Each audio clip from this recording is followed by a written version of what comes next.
네, 얼마 전 있었던 친분이 있었던 선교사님의 소식을 듣게 되었습니다. 갑작스러운 병이 찾아왔고 얼마 지나지 않아 세상을 떠나셨다는 소식을 듣게 됐습니다. 어제까지 있었던 사람이 오늘은 없습니다. 함께 할 일도 있고 나누고 싶은 이야기도 있었고 당연히 함께 맞이할 것이라고 생각했던 내일도 있었는데 어느 순간 모든 것이 멈춰버리고 마는 것 같습니다. 헬라 단어의 고통을 겪다라는 말에는 단순히 아프다라는 말이 아니고 어떤 일을 겪다, 나에게 어떤 일이 닥치다, 어떤 일을 당하다라는 수동적인 의미가 있습니다.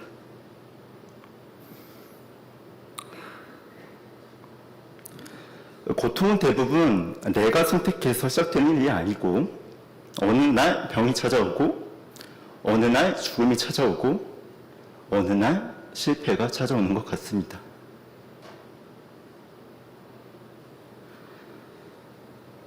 고통은 단지 우리 아프게 한 데서 끝이 나진 않습니다. 우리의 삶을 멈춰 세웁니다. 시간이 흘러가는데 나만 그 자리에 남은 것 같고 앞으로 무엇을 해야 될지 기대조차 할 수 없게 됩니다. 그리고 그때 우리는 묻습니다. 왜 나에게 이런 일이 일어났는가?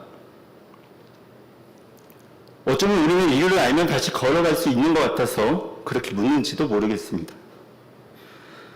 그러나 우리 삶에는 아무리 물어도 이유를 알 수 없는 일들이 더 많은 것 같습니다. 오늘 본문에도 그런 질문 앞에 놓인 한 사람이 등장합니다. 요한은 그를 단순히 맹인이라고 표현하지 않습니다. 1절에서 그가 날 때부터 맹인된 사람이었다라고 소개하고 있습니다. 또한 8절에 이르며 그가 어떻게 살아왔는지도 더 잘 알게 됩니다. 이웃들은 그를 보고 말했습니다. 이는 앉아서 구걸하던 자가 아니냐. 사람들의 기억 속에서 그는 늘 앉아있던 사람이었습니다. 사람들이 오가는 길목에서 누군가의 도움을 구하며 하루를 살아왔습니다. 오늘도 그 자리였고 어쩌면 내일도 그 자리였을 것입니다. 그의 삶에는 좀처럼 달라지지 않는 자리가 있는 것 같습니다. 그가 앞을 보지 못한다는 사실뿐만 아니라 구걸하며 살아가는 현실과 사람들이 그를 바라보는 시선까지도 그를 한 곳에 멈춰 세우고 있었습니다. 고통은 단지 우리를 아프게 하는 것에서 끝나지 않습니다.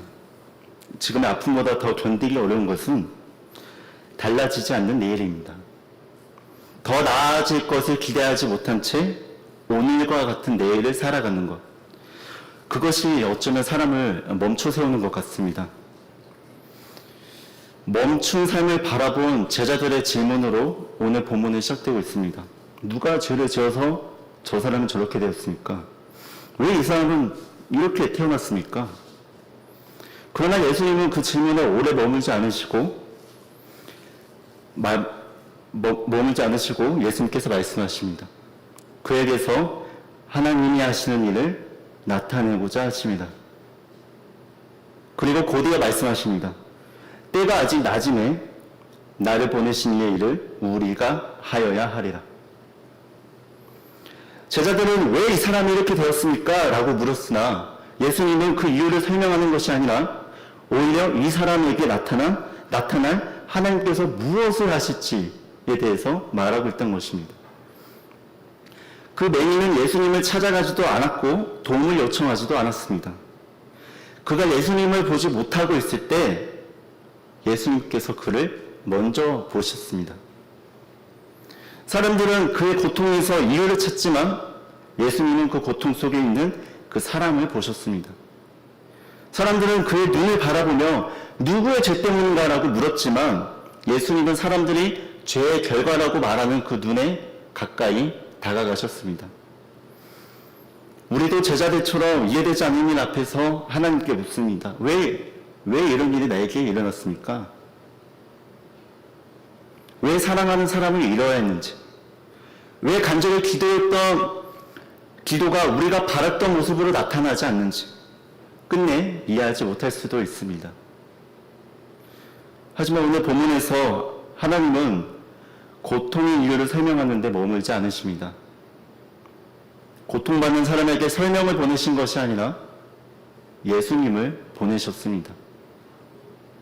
이유를 모른다는 것과 버림받았다는 것은 같은 말이 아닙니다. 하나님은 그 사람을 지나치지 않으시고 그의 삶 가까이 찾아오셨기 때문입니다. 그리고 예수님은 그 맹인에게 또 말씀하십니다. 실로암 못에 가서 씻으라. 이제 보냄받은 예수님께서 한 사람을 보냄을 받았다라는 뜻으로 실로암으로 보내십니다. 사람들의 기억 속에서 그는 늘 앉아있던 사람이었습니다. 그러나 예수님은 그에게 말씀하셨습니다. 가라. 아무것도 달라지지 않을 것 같았던 그의 삶이 예수님의 말씀을 따라 다시 움직이기 시작합니다. 여기에서 우리는 하나님이 하시는 일이 무엇인지 보게 됩니다. 하나님께서 예수님을 보내시고 예수님은 먼저 그 사람을 보시고 찾아가시고 그를 다시 돌려보내신다라는 것입니다. 이것이 오늘 본문이 우리에게 보여주는 하나님의 일입니다. 여기까지 보면 하나님의 일은 예수님께서 홀로 하시는 일처럼 보입니다. 하나님께서 예수님을 보내셨고 그 예수님이 다시 한 사람을 보시고 찾아가시고 길을 걷게 하셨기 때문입니다. 그런데 4절 말씀을 보면 눈에 띄는 단어가 하나 있습니다. 나를 보내신 이의 일을 우리가 하여야 하리라. 바로 우리라는 단어입니다. 그렇다면 여기서 말하는 우리는 누구를 뜻할까요? 본문에 따라가 보면 하나님의 일은 한 사람에게 일어나고 끝나는 것이 아닙니다. 그 맹인이었던 구걸하던 자의 삶이 이제 하나님께서 하신 일을 드러내는 자리가 되고 있다는 것을 우리가 확인할 수 있습니다. 이웃들이 물었습니다. 이는 구걸하던 자가 아니냐? 그는 예수님에 대해서 모든 것을 알고 있던 사람이 아니었습니다. 다만 자신에게 무슨 일이 일어나는지 알고 있었습니다.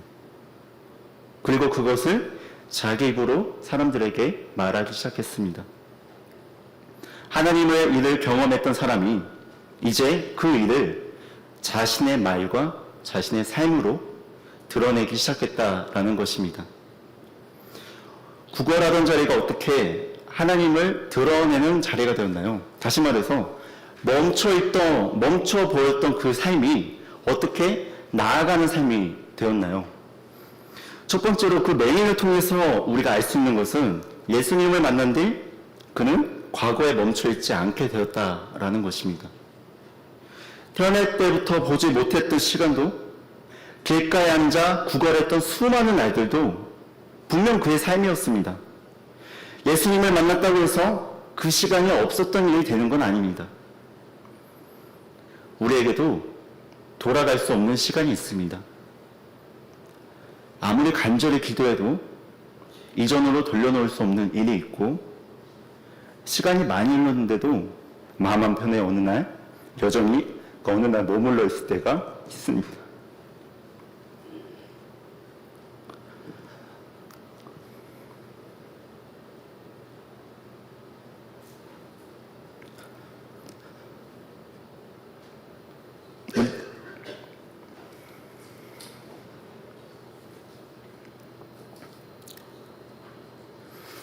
우린 때때로 모든 것이 괜찮아지고 그래야 다시 시작할 수 있다. 그렇게 생각할 때가 있습니다. 그러나 예수님은 그를 찾아오셔서 그의 지나온 시간을 없었던 일로 만드는 것이 아니고 과거가 그의 마지막이 되지 못하게 하셨습니다.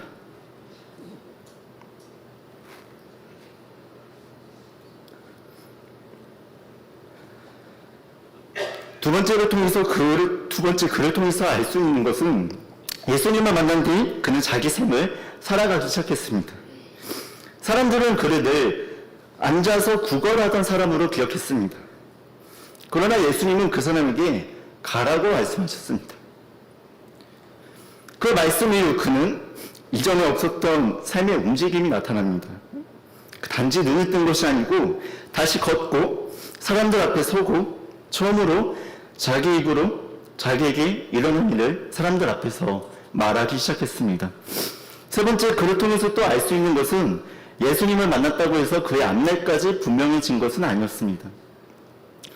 눈을 떴으니 그 맹인의 일이 모든 것이 잘 풀렸을까요? 그렇지 않았습니다. 이어지는 이야기에서 9장 후반부를 보면 우리가 알 수 있는데 그는 사람들의 의심을 받고 여러 번 신문을 받고 결국 속해 있던 공동체에서 출교하게 됩니다. 그는 눈이 떠졌지만 앞날까지 평탄해진 것은 아니었습니다. 어쩌면 우리도 이 지점에서 두려워합니다. 지금까지 흔들렸는데 앞으로는 괜찮을까? 또 무너지면 어떡할까? 어디로 가는지 미리 알 수만 있다면 조금 덜 두려울 것 같습니다. 그러나 이 사람에게 주어진 것은 미래에 대한 지도가 아니었습니다. 그에게 주어진 것은 자신을 먼저 보신 예수님, 찾아오신 예수님, 다시 길 위로 보내신 예수님이 계셨기에 앞으로 나아갈 수 있었습니다. 이렇게 우리 멈춰있던 자리가 어떻게 하나님을 드러내는 자리가 되었는지 함께 본문을 통해서 보았습니다. 그 답은 모든 것이 해결된 삶에 있지 않습니다. 설명되지 않은 것이 있어도 마음에 품은 채로도 나를 보내신 이를 바라보며 다시 나아가는 것, 바로 그 삶 속에서 하나님의 일은 우리의 일이 됩니다. 멈춰버린 것 같은 삶 앞에서 제자들은 질문으로 오늘 본문을 시작했습니다. 그러나 여기서 더 중요한 것은 사람들은 그 맹인을 보며 처음에는 왜 이 사람은 이렇게 되었습니까? 라고 질문했지만 본문의 끝에 이르면 사람들의 질문이 달라지고 있는 것을 우리가 알 수 있습니다. 저 사람이 정말 우리가 알던 사람인가? 그리고 그 질문에 대한 대답은 더 이상 다른 사람들의 입에서 나오지 않습니다. 다른 사람들의 말 속에서 설명된 삶을 살아왔던 사람이 처음으로 오늘 본문에서 목소리를 냅니다. 내가 그라. 내가 그라라는 말은 내가 무엇을 이루었다라는 고백이 아닙니다. 사람들이 기억하고 있던 바로 그 사람. 길가에 앉아 구걸하던 사람. 도움 없이 살아가기는 어려웠던 사람. 사람들의 질문과 시선 속에서 설명되던 사람이 바로 나였다라는 고백입니다. 내가 그라. 그 사람이 바로 우리였습니다. 그리고 그런 우리에게 하나님께서 찾아오셨습니다. 우리의 약함이 사라진 뒤가 아니라 우리가 지나온 시간이 지워진 뒤가 아니라 바로 그 모습 있는 그대로 우리를 주님께서 먼저 보시고 찾아오셨습니다. 그래서 한때 그를 멈춰 세웠던 삶의 자리가 이제는 하나님께서 자신에게 무엇을 하셨는지를 말해주는 자리가 되었습니다. 그러므로 내가 그라라는 고백은 하나님의 도움이 필요했던 사람이 바로 나였고 나를 지나치지 않으신 분이 주님이었다라는 고백입니다. 그리고 그 주님 때문에 우린 다시 걸어가기 시작했습니다. 그러면 우리에게서 시작된 그 하나님의 일이 우리에게서 끝나지 않길 바랍니다. 어쩌면 우리 곁에도 아직 멈춰있는 사람이 있을지 모릅니다. 이유를 다 알지 못하고 무엇을 말해야 될지 모르지만 우리가 할 수 있는 것은 그 사람을 지나치지 않는 것입니다. 그의 삶을 쉽게 판단하지 않는 것입니다. 그리고 하나님께서 그 사람의 삶에 아직 하실 일이 남아있음을 함께 믿어주는 것입니다. 우리 교회가 그런 공동체가 되길 바랍니다. 상처 입은 사람이 자신의 이야기를 숨기지 않아도 되는 교회, 실패한 사람을 과거의 모습으로만 기억하지 않는 교회, 멈춰있는 사람 곁에서 하나님께서 다시 시작할 일을 함께 기다려주는 교회가 되길 간절히 소망합니다. 우리에게도 아직 풀리지 않는 삶의 질문이 있고 쉽게 지워지지 않는 상처가 있을 수 있습니다. 그러나 우리 삶이 멈춰있는 바로 그 자리에서도 하나님은 여전히 일하고 계십니다. 그 하나님의 일이 우리의 삶에서 드러나고 우리의 가정에서 드러나며 우리 함께 살아가는 이 교회 공동체 안에서 계속해서 드러나길 주님의 이름으로 축원드립니다. 네, 기도하겠습니다. 주님, 우리가 인류를 알 수 없는 고통 앞에서 멈춰 있을 때에도 우리를 먼저 바라봐 주시옵소서. 우리의 상처와 실패가 우리의 마지막 이야기가 되지 않게 하시고 다시 삶을 향해 한 걸음 내딛게 하옵소서. 모든 답을 알지 못해도 우리 찾아오시고 다시 보내시는 예수님을 붙들게 하옵소서. 내가 그라 고백하며 하나님의 은혜가 필요했던 사람이 바로 나였음을 잊지 않게 하옵시고 우리를 통해 다시 지친 영혼이 다시 길 위에 서게 하시고 우리의 삶과 가정과 교회에 하나님의 일이 드러나게 하옵소서. 예수 그리스도 이름으로 기도합니다. 아멘.